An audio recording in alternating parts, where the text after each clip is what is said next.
some of you might want to ask, why are you being detained under ISA? There's always a reason for, for Manohara and all that, because of Hindra movements and all these things.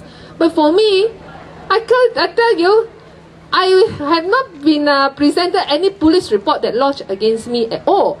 And from the questions that are asked by the interrogation officer to me, mainly it's because that article written by the columnist called Zaini Hassan in Utusan, Malaysia, that was published few days before I was arrested and put under detention.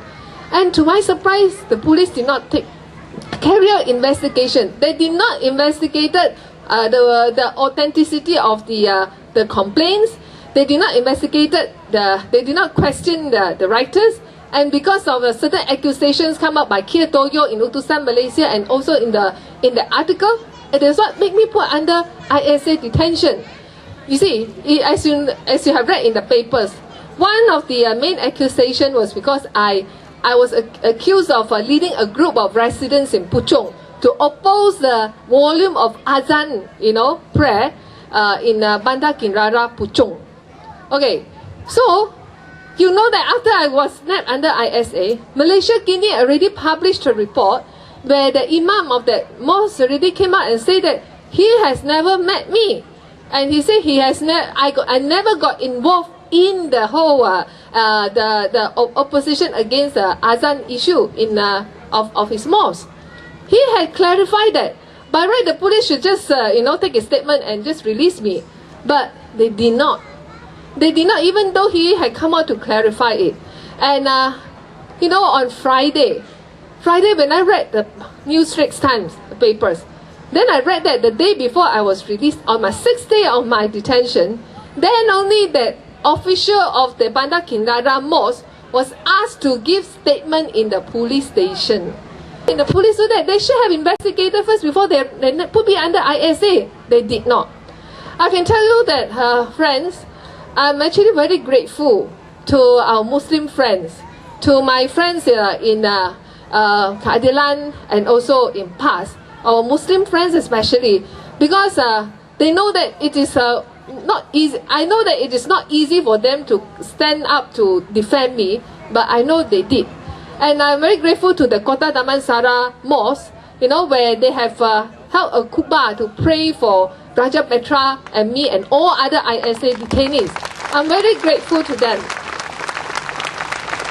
I'm also very grateful to the officials of the Bandar Kinrara Mosque. They come out to clarify that he had never met me. I had never got involved in the whole opposition against the what they call the Azan of his mosque.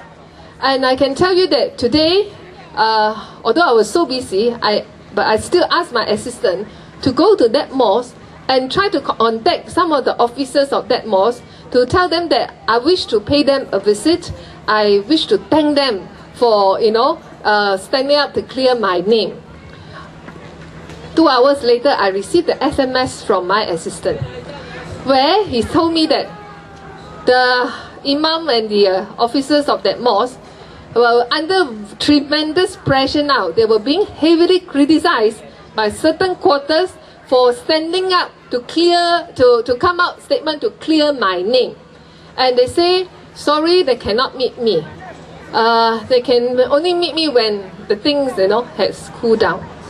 Can you imagine that? I just want to go to pay a courtesy call, a visit, and to thank them that they not see me now. Just because they have come out to speak the truth. And they are under tremendous pressure by certain quarters, and we know who they are, and they did not see me now. I feel very sad and sorry, to see that when people come out to speak for justice, and yet, they have to pay a price and they have to face the consequences. Dear friends, lastly, I would really take the opportunity to thank all of you. And you know that on Monday night, I was given the notice that my detention will be extended for another 28 days.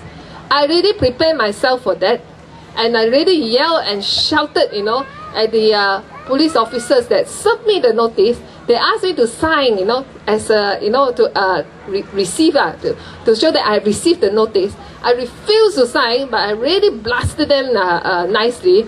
I told them that, it is really unfair for them to detain a person without any offences under the ISA. And I told them that, hey, you guys know our activities most. You have know that whether I have done or I have made any statements that have hurt other races or other religions or not. Why do you still put me under the ISA?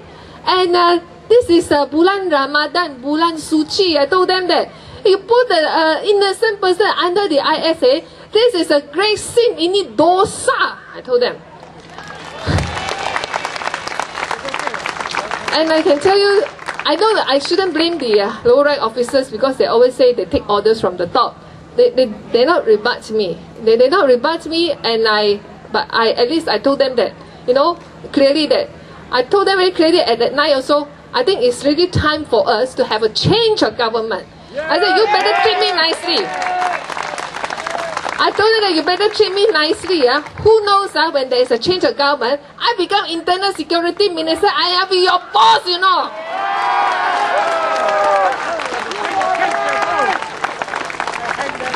Of course, all of them did not say anything because they also not sure whether there will be a change of government in the next few days or not.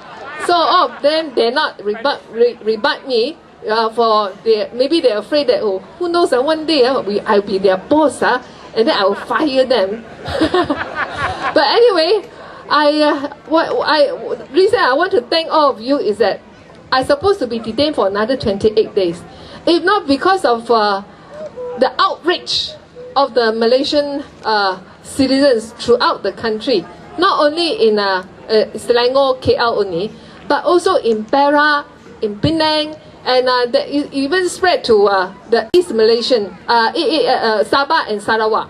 When people really stood up, they spoke up, they make statement, they conduct vigil at churches, temples, Hindu temples, and even mosques. They all have, many of them have conducted special prayer for the ISA detainees. And it is because of this kind of mounting pressure that emerged, from a Malaysian public and society that make the government, have to rethink of their decision. I was told that it's supposed to be a mass arrest, like another Operasi Lalang 2. But it was because of the outrage of the people, they have to pull a handbrake. Because Barisan Nasional already in such a fragile position, where they do not know, when will some of them cross over. They do not know when will some of them, betray UMNO. So they did not take further drastic action.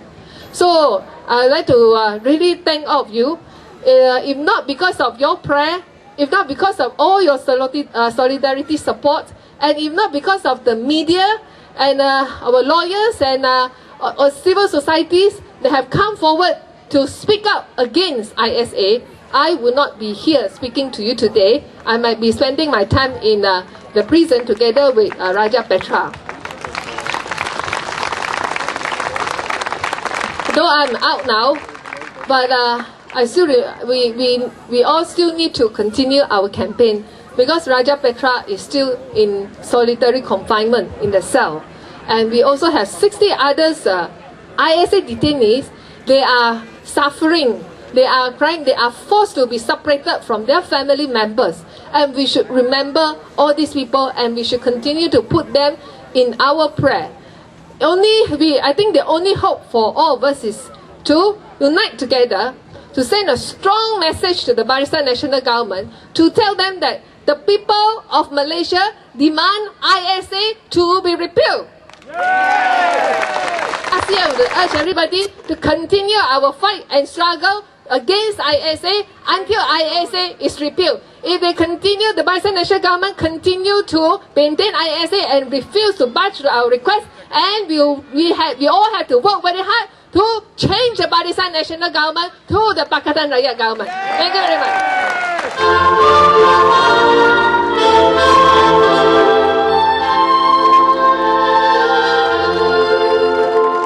All right, thank you so much. Thank you so much. to our YB Teresa Kok. 谢谢我们的 YB 郭苏庆。